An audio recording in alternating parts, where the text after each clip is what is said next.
Welcome to Fueling Your Legacy, hosted by Samuel Knickerbocker. Each week, we expose the faulty foundational mindsets of the past and rebuild a new, stronger foundation essential in creating your legacy.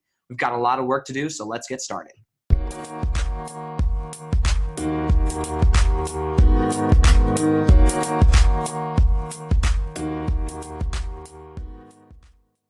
Welcome back to Fuel Your Legacy. Today, we're doing a book review on the book called StoryBranding. And man, this book was incredible. Super excited to share things that I learned, things that I'm going to end up changing in my daily practices, in my business, in my social media, on my websites, just a plethora of things that I'm going to be changing. There will be a link in the show notes here for you to get access to that on Amazon, so you can go and get access to the Audible or the actual book. If you do get access to the Audible, make sure you download the supporting PDF documents and go to his website to get all the supporting documents, because it's definitely more of a workbook than it is a just audio listening hoorah type book. And I know I've talked about many times on the show how there's different forms of books. This is definitely a workbook. It's by Donald Miller. And it's narrated by him. The full title is Building a Story Brand. So I want to help you do that. Now, why is building a story brand important? Well, this whole week we've been talking about what it actually would be like if we could create our own personal story, and not just create our personal story for ourselves, but then go and create our personal story and share that to where people understand who we are, what we represent, and what our intentions are. So this evening, actually, if you have time this evening, I know it's a little bit fast notice, but I'm going to be doing a webinar called the Fuel Your Legacy Blueprint webinar, and that is going to be happening 7 p.m. Mountain Standard Time here on Zoom. There are 5 spots left, and so if you would like to be in those spots, then just text Sam to be ready for it. It's 385-263-7699. Text Sam, just the word Sam, to 385-263-7699. There we go. So with that being said, we're going to jump right in. I'm super excited. This weekend, we're going to be hearing from Les Patterson, who's just fantastic. We're going to get to hear a little bit about how he's helping veterans specifically, but also just anybody who wants to change their story, change how they're living and viewing their life, how to do that, and then how to actually market that. So that's what we're going to talk about here in Story Branding. Now, this book, it's about a 4 to 5 hour long read or listen to on Audible, that's how I read things. And it talks a lot about different focuses on marketing. So I'm just going to kind of scratch the surface here, but focus on what things I took out of it. I'd encourage you to go and read it for yourself, because you may have different issues in your branding process than I have in mine. And if that's the case, then we want to help you really get through the issues that you're having to launch your business. So one thing when we're marketing people, it's so easy. So there's a great YouTube video, actually. I think he probably is the founder of the YouTube video. I don't know, or the creator, but it's called The Hero's Journey. And the Hero's Journey is really helping people understand what is the process of building a hero and what are the different aspects of it. And sometimes different people who, when they start to brand, they try and brand themselves as the hero. The problem with branding yourself as the hero is it doesn't really leave a lot of positioning for your clients. And so what you want to do is you want to brand yourself as the guide, not the hero. So in this analogy, a few of the examples he uses are in Star Wars. You have Luke, and Luke is the hero, right? But you have it's like Obi-Wan Kenobi is his guide, and then you have also Yoda, who's his guide, right? And so we want to be the guides. We want to help our clients, our customers, the people that we're impacting. We want them to be the hero of their own story, and we just want to be the guide for them to be the hero. But if you position yourself from a branding perspective as the hero, then it doesn't leave any place for your clients. And so that's one major thing that I've heard this before. I've studied this before, but it's just really interesting when you start to, you can go so far thinking you're doing the right thing, and then you hear it again, and now you're able to look at what you've created and say, oh, well, that's not really what I needed to create. I needed to do a little bit differently. And that's really what I've been finding myself is how can I adjust? And every adjustment leaves me looking back thinking, oh, I should have done something a little different. Well, that's kind of the position I'm in right now. But another aspect when we're trying to identify, well, what's the difference between a hero and a guide? If you are marketing to somebody's external problems, then you're probably missing the boat, right? An external problem would be they ran out of gas. An external problem would be they are yelling at their kids, or you're yelling at your kids. You feel depressed. These are all external problems. The internal problem is really how you feel or why something's happening. And so when you're marketing, when you're creating a brand, when you're creating copy or marketing materials, you want to be marketing and using the language of your clients, your perfect clients or avatars, internal problems. What's their internal dialogue? The things that they say to themselves that nobody says out loud, that's what you want to be saying out loud to them and say, hey, I understand this internal problem and I have a solution. And when you're marketing to and with the internal problem, you're going to have a lot more success than marketing to the external problem, because maybe somebody's tire went flat or popped or they were late to work or something like that. And so now we're like, well, you never want to be late to work again? Leave that 10 minutes earlier. And we were like, well, like I understand that if I left 10 minutes earlier, I'd be at work on time. But I didn't just like choose to leave 10 minutes late. The reason I left 10 minutes late is, right, you couldn't find your socks. Didn't wake up in time to go to the shower, didn't go to the gym, like whatever the reason is. And so you market to the internal problem, not the external problem. And you might say, well, there's always going to be a more and more and more internal problem. I agree. And that's why it's important to really nail down what is your ideal client's internal problem. Because you could have a lot of the surface level external problems, but they're manifestations of a million different internal problems. Your objective as a brander is to say, I only want to work with this one little sliver of all of those internal problems, and it will affect the outcome. And you see this in the dieting industry all the time. There's 1 billion diets out there, and everyone's like, oh, mine's the best. This is the one that works the best. Look, all of them work. If you're the right person, then it'll work for you. If you're not the right person, it won't work for you. But it's all regarding weight loss. So the external problem is they want to lose weight. The internal problem is they have all these different bodies and microbiome in their gut, and so they all don't know how to accomplish that goal. So you want to say, well, if your problem is this, if your problem is you don't survive well on ketosis and your body is going to manage a keto diet better, then keto is the answer for you, and that's the case. Well, maybe keto might be the answer for one person, but a pescatarian diet or a vegetarian diet or a straight carnivore diet, all of them are going to work for different people. And so understanding what your goal is and then understanding your body and ideally your client, that's going to help you most engage with the right group of people that you actually want to impact.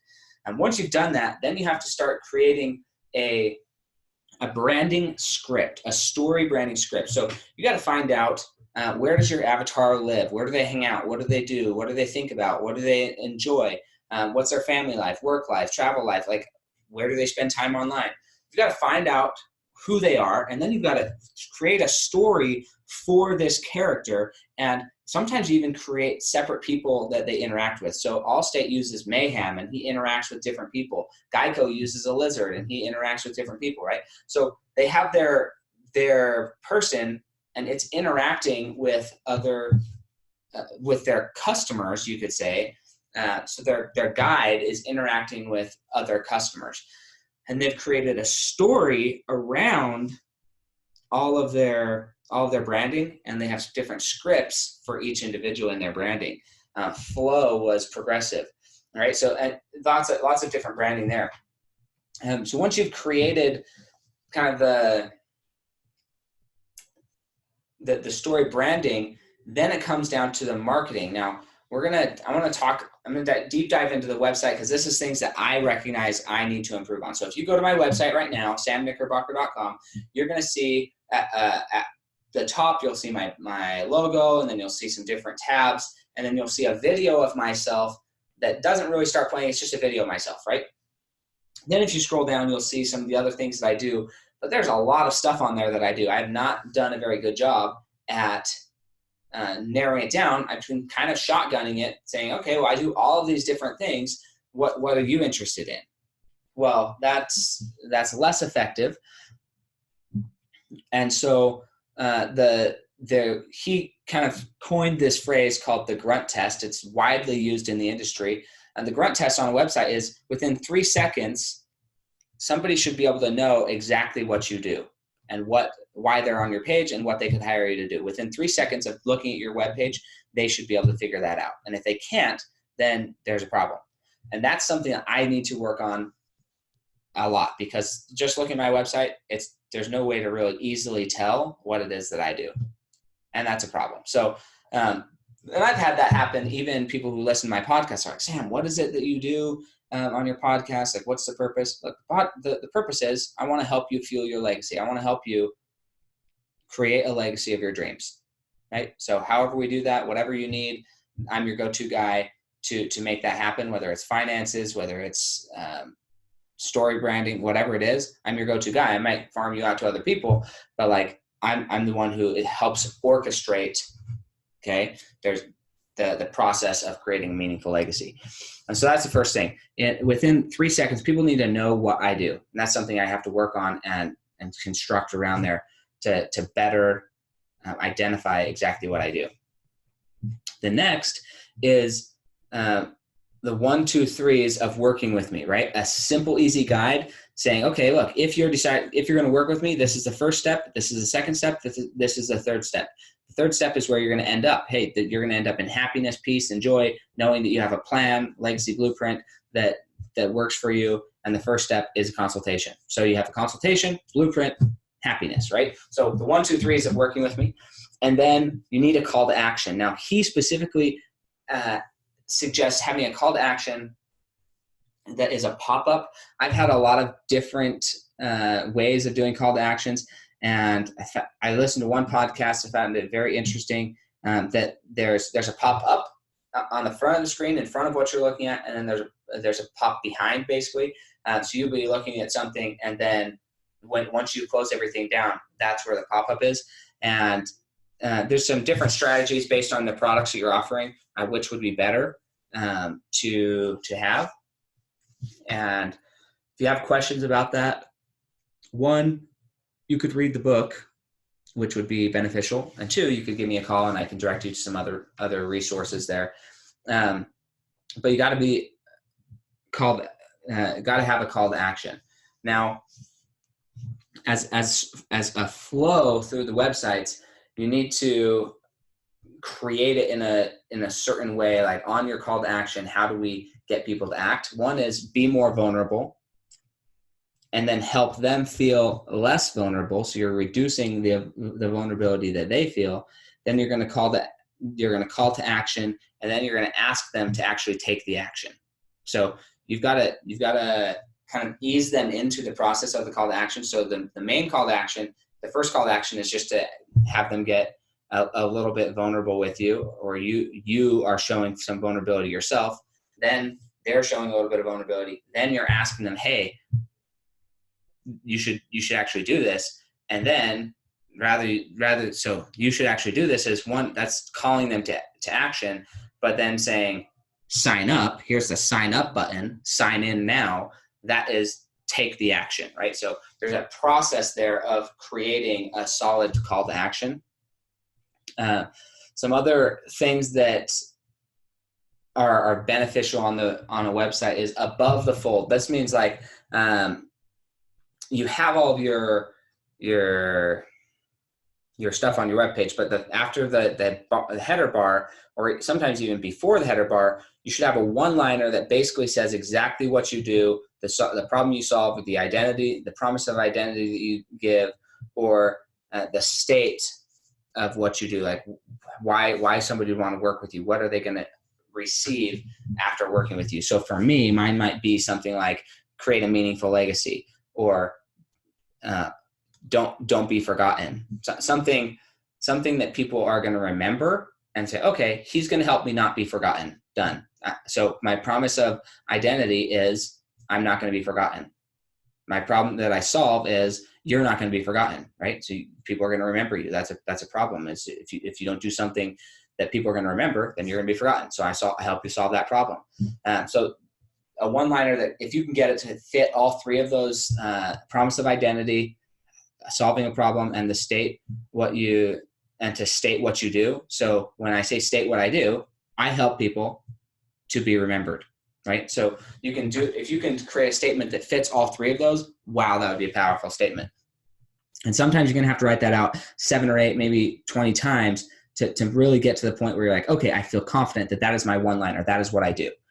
If I was on an elevator and somebody says, what do you do? In a one-liner, this is what I do. Okay.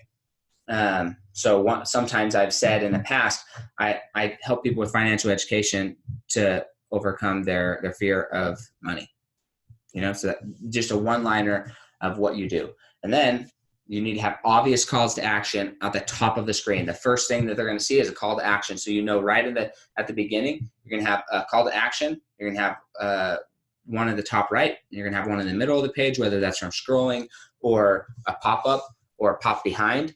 He suggests in the book that after 10 seconds of being on the page, you should have a pop-up or something that's going to invite them to take the next step. You want to have images of success, this is just basic branding, but you'd be surprised at how many websites you can go to and nobody has these on there. They don't have images of success. They don't have images of them speaking in front of people or making a cool jump if you're a track person it doesn't matter. Like maybe you do quilts. Do you have pictures of you doing the quilt, putting the work in, and then the completed quilt, right? It doesn't matter what the thing is that you're doing. Do you have images of you succeeding at it? That's important if you're trying to get people to pay you to learn more about it.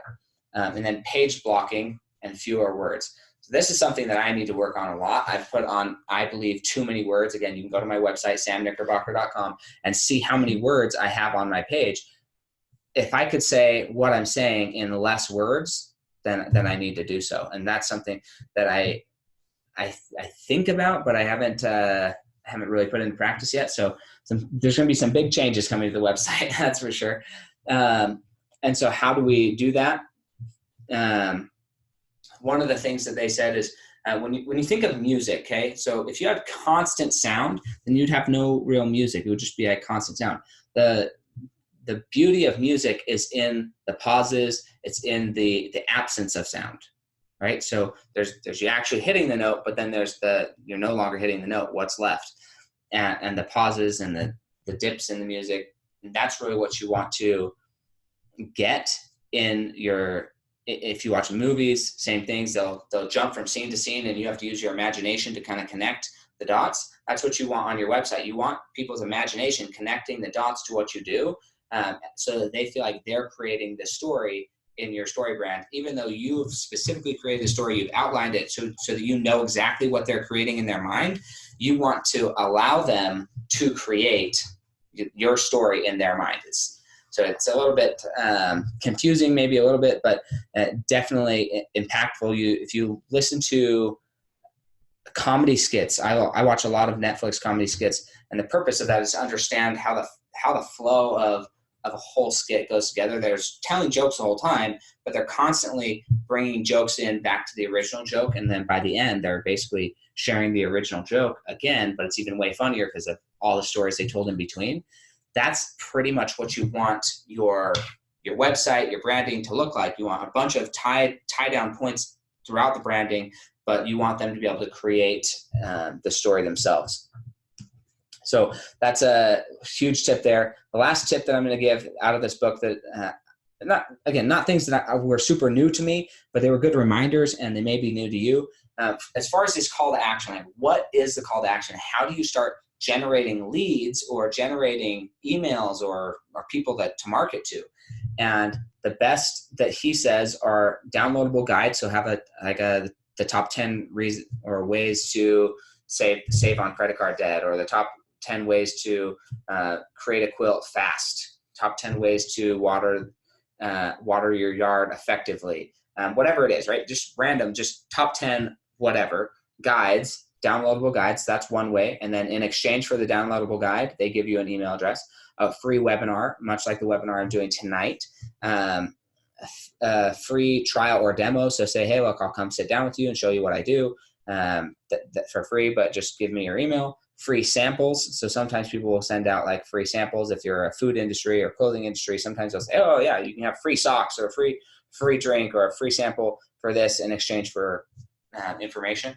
And then live events, having live events, putting those on and inviting people down to actually experience a live event, that can be very beneficial because then you're getting personal in contact relationship with them, as well as you are getting their information in most cases during the sign-in process. So just this whole book was incredible. And again, I just scratched the surface. I think the real gem of this book, though, honestly, is in his website, storybranding.com, and all of the additional resources that you get from the book as far as the workbook aspect to really help you. He's done it to where it really is a guide to walk you through all of the steps to create your own story brand. So rather than putting it off or trying to do it yourself, random Google searches, or just creating a random story that doesn't really make sense, be more intentional with it. And as you do that, you're creating your own story. On Friday, we're going to hear from Les Patterson. And Les, he focuses on helping individuals not just create their story from a branding perspective, but to mentally create their story and create their own life. And so as he's doing that, this is a perfect segue into, okay, now that you've created your life, how can we brand you so that other people know what you've done and then you can teach other people to do what you've done?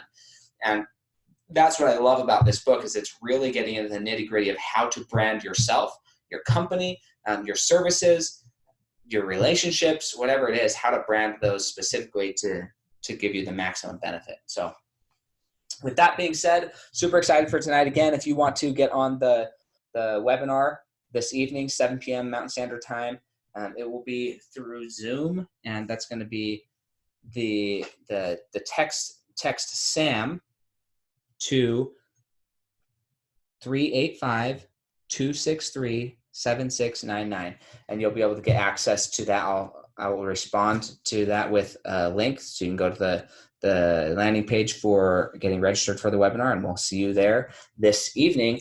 Hope you all have a wonderful day. Super excited for Friday. Talk to you soon, and we'll catch you next time on Fuel Your Legacy.